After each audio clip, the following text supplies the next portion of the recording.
Hello friend, कैसे हैं आप लोग। दोस्तों, थंबनेल देख के तो आप टाइटल आज का समझ ही गए होंगे कि आज वही शाश्वत प्रश्न है जो मिडिल क्लास इंडियंस जो अर्बन सेटिंग में रहता है उसके सामने यक्ष प्रश्न की तरह से खड़ा है कि एसआईपी या रियल एस्टेट। अब अगर आप इसको इंटरनेट पर सर्च करें तो दोनों तरफ के व्यूज़ मिलेंगे। जिसका जहाँ पे इंटरेस्ट है, जिसका जहाँ से जिसको प्रमोशन आ रहा है, वो वहीं की गाना गा रहा है। बट एक क्लोजर लुक तो लीजिए, एक डिटेल्ड क्लोजर कैलकुलेटेड लुक लेंगे जिससे कि पता चले कि आखिर हमें क्या इसमें से सही है, क्या गड़बड़ है। जैसे कि एसआईपी और रियल एस्टेट, जिसको हम हाउस रेजिडेंशियल या कमर्शियल या इन्वेस्टमेंट पर्पज जैसा भी आप समझें, ठीक है। तो सबसे पहले कुछ बेसिक चीज़ों का पहला पॉइंट होता है लिक्विडिटी। अब देखिए, लिक्विडिटी का ये है कि एसआईपी को करना भी आसान है और उससे पैसे निकालना भी आसान है। अब 2 से 3 दिन के अंदर पैसे आ जाते हैं, मैक्सिमम बता रहा हूँ मैं। उस बहुत सारे प्लेटफॉर्म है, बहुत सारे जो ब्रोकर्स हैं वो तो 1 दिन में भी प्रोसेस कर देते हैं, बट 2 से 3 दिन कहीं नहीं गए। Of course weekend excluded. But अगर आपको घर बेचना हो तो क्या आप 2 से 3 दिन में आपको हो जाएगा? ये ऑलमोस्ट इम्पॉसिबल है। आपको पैसे नहीं आएंगे। आपको लोग महीनों महीनों डीलिंग के लिए वेट करते हैं और कभी कभी तो साल में भी ये टेन्योर चला जाता है। तो लिक्विडिटी का इशू रियल एस्टेट के पक्ष में नहीं है, वो एसआईपी के पक्ष में है। दूसरा आता है इनिशियल कैपिटल इन्वेस्टमेंट। अब एसआईपी देखिए 250 रुपये से भी शुरू हो जाती है, बट रियल एस्टेट 250 से नहीं होगा।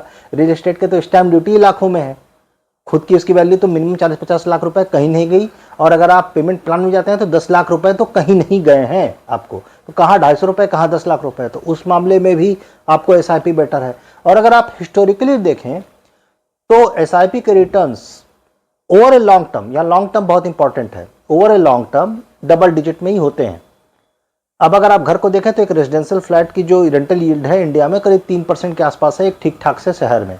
और उसका अपना जो प्रॉपर्टी की जो अप्रिसिएशन है वो करीब 4-5%, 6% होगी। ओवरऑल वही 7-8% है, जो कि ऑलमोस्ट इन्फ्लेशन के आसपास ही पहुंचती है, 8 में भी 1-2% ऊपर हो।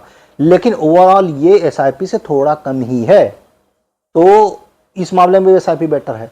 तो आप कहेंगे तो यार है फिर तो एसआईपी कर दो, फिर ये वीडियो को बना रखे हो, क्योंकि अब जो चीज़ें आने वाली हैं वो शायद एसआईपी के पक्ष में उतना फेवर ना हो और उसके बारे में लोग कम बात करते हैं। एक तो लोग फिर भी बात करते हैं वो है टैक्स सेविंग। देखिए, जब भी आप होम लोन लेते हैं और अगर होम लोन ले रहे हैं, यानी आप रियल एस्टेट को इसी लोन पे लिया है, तो उसका interest and principal both will be giving you the tax resumptions. Principal का अलग से और इंटरेस्ट जो आप पे कर रहे हैं वो अलग से। इस तरह का कोई प्रोविजन एसआईपी में नहीं है। पहला तो ये फायदा है। दूसरा फायदा और तीसरा फायदा बहुत इंपॉर्टेंट है, ये जरूर ध्यान से सुनिए। दूसरा फायदा हमारे इमोशनल सिक्योरिटी से रिलेटेड है।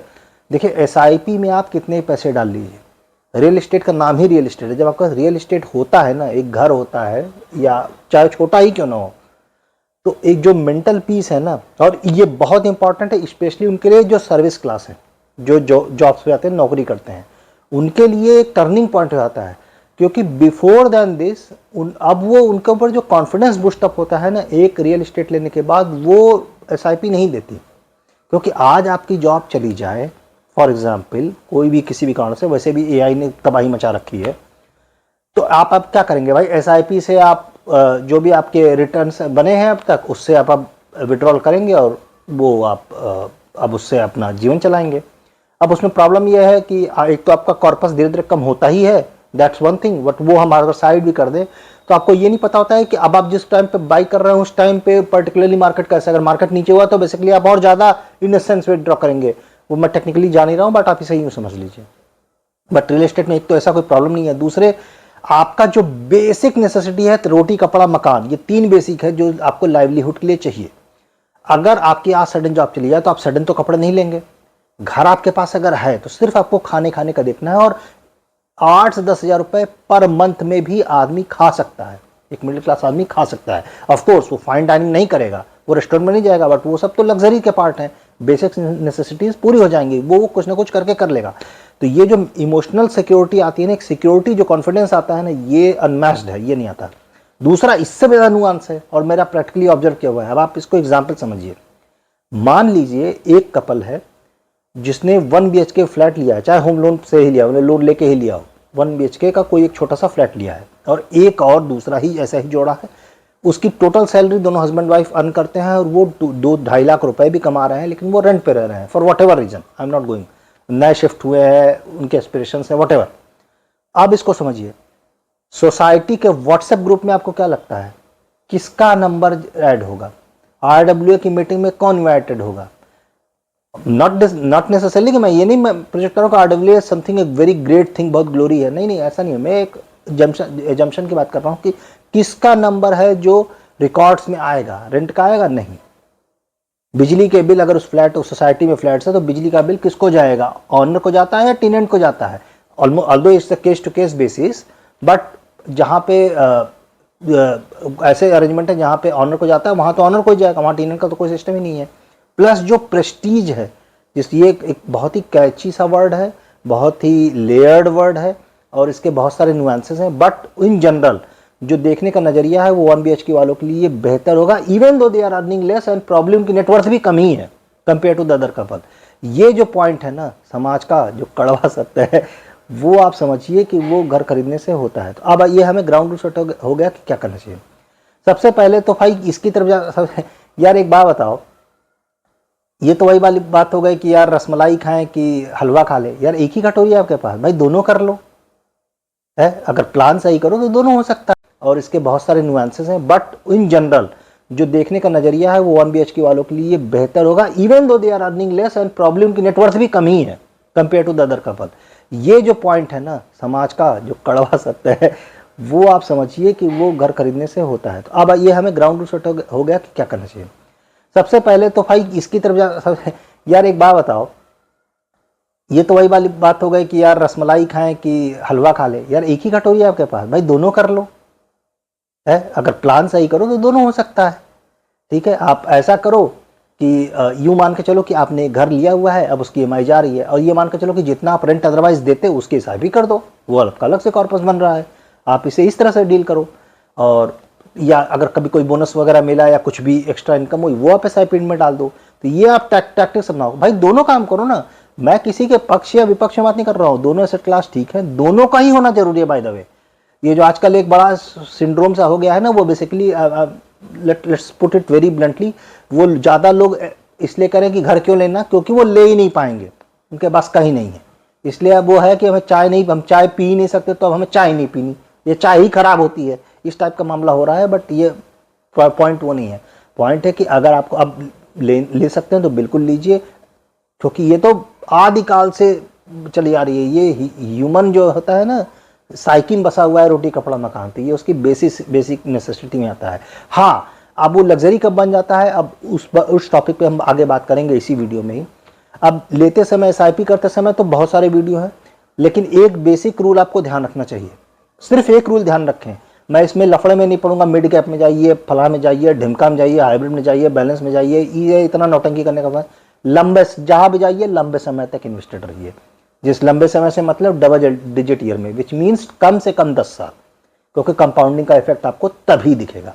पहली चीज, 3 साल में कुछ नहीं होने वाला है, 2 से 3 साल में। वैसे भी इंडिया की जो ऑन एन एवरेज जो इन्वेस्टमेंट टेन्योर है ऑन एन एवरेज वो 3 साल से भी कम है, 3-3.5 साल ऐसे है, शायद 3 साल से भी कम है, SBI की एक रिपोर्ट थी। तो अब 3 साल में आप कितना भी पैसा डाल लीजिए, नहीं बढ़ने वाला, कुछ नहीं करने वाला। दूसरा, आप 10,000 रुपये मान लीजिए डालते हैं पर मंथ कि आप घर खरीदेंगे, और आपके माइंड में है कि 1 करोड़ का घर होगा। जब तक वो 10,000 1 करोड़ का बनेगा ना, तब तक उस प्रॉपर्टी की कीमत 4 करोड़ हो जाएगी। तो आप SIP के भरोसे, जो लोग कहते हैं ना SIP कर लो, that is a very far fetched और बेसिकली बेवकूफ़ बनाने वाली ट्रिक्स है, इससे कुछ होना नहीं है। उसके दूसरे यूसेस हैं, वो आप करिए, बिल्कुल करिए, लेकिन ये घर वार के चक्कर में ये नहीं हो सकता। आप घर पे आते हैं, घर आपको जो लोग भी, अब घर के तरफ वाले भी जो चूरन बांट रहे हैं कि भाई 25 साल में ले लो, शादी करते ही ले लो, 30 साल में, नहीं अभी नहीं। इसका कारण ये है कि 30 साल में आपको ये नहीं पता होता है कि आप एक्चुअली कहाँ, where you are going to be finally settled in. तो अगर आप घर ले लेंगे, अब आप कह सकते हैं कि भाई घर रेंट पे चढ़ा दो। रेंट पे चढ़ाने में 2 प्रॉब्लम है। पहली बात, खुद रहने पे कंपेरेटिवली आपकी इमोशनल सिक्योरिटी, स्टेटस, वो सारी चीज़ें बेटर मैनेज हो सकती हैं। प्लस घर बेसिकली आप बेटर मैनेज करते हैं, एक टेनेंट नहीं बेटर मैनेज करता है। आपको मन में तो आपके रहेगा ही कि यार उस घर का क्या हाल है, basically somebody else is using that facility now. तो अब वो जैसे अपने हिसाब से रखेगा, ठीक है। आप उसे पैसे ले लो, लेकिन जो घर का वियर एंड टेयर है वो पैसों से ही सिर्फ सही नहीं होता है, उसके दूसरे एस्पेक्ट भी होते हैं जो कि आई एम श्योर आप सारे लोग रहते ही तो जानते ही होंगे। तो एक तो वो प्रॉब्लम है, तो इसलिए आपको जल्दी नहीं लेना चाहिए। दूसरा तो अभी आपको पता ही नहीं है कि आप जब पता ही नहीं है कि हम किस जॉब में किस शहर में रहेंगे अभी, तो फिर अभी तो लेने का कोई फ़ायदा ही नहीं है वैसे भी, ठीक है। और आपको अगर आप बहुत दूर लिया तो आपको बार बार टू एंड फ्रो ट्रेवल करके मैनेज करने में भी प्रॉब्लम होगी, तो इसलिए तुरंत लेना चाहिए।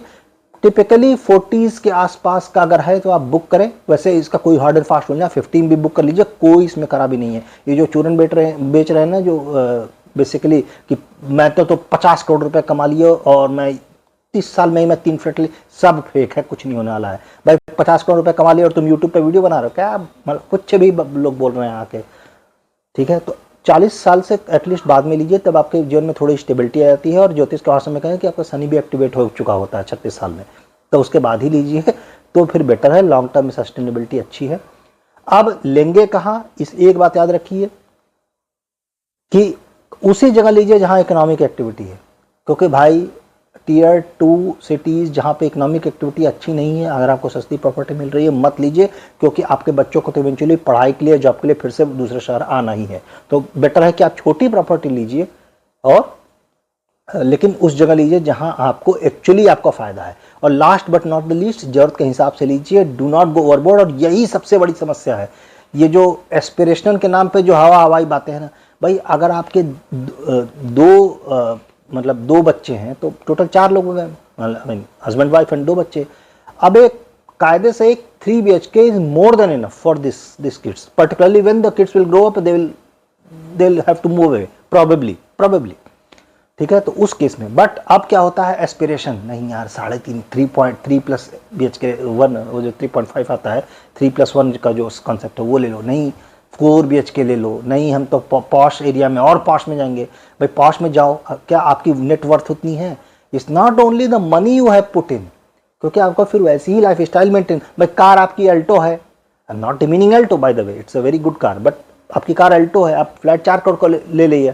अब ये मिसमैच है, either you upgrade the car और you should have taken a little lower worth of flat, ठीक है। तो वो सारी चीजें आप देखिए, और वही मार खाता है। बुक करते समय ठंडे दिमाग से सोचिए, और जरूर घर लेना चाहिए। जो कहता नहीं लेना चाहिए उसको तो आप बिल्कुल समझिए कि राइट ऑफ कर दीजिए कि नहीं बेकार। हाँ, कब लेना चाहिए वो मैंने आपको बता दिया है।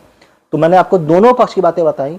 SIP आपके बाकी सारे खर्चे के लिए, आपके बच्चे के एजुकेशन और बाकी सारी चीज़ें, आपके रिटायरमेंट कॉर्पस और पेंशन प्लान, जो भी कुछ है वो आपके लिए ठीक है। घर इज ए सेपरेट एंटिटी। और घर करते समय एक और लास्ट टिप जो बहुत लोग मिसकैलकुलेट करते हैं, और वो फिर ट्रबल है, वो पेन का कारण क्या है मिडिल क्लास के, क्यों लूजर टाइप हो रहा है मामला।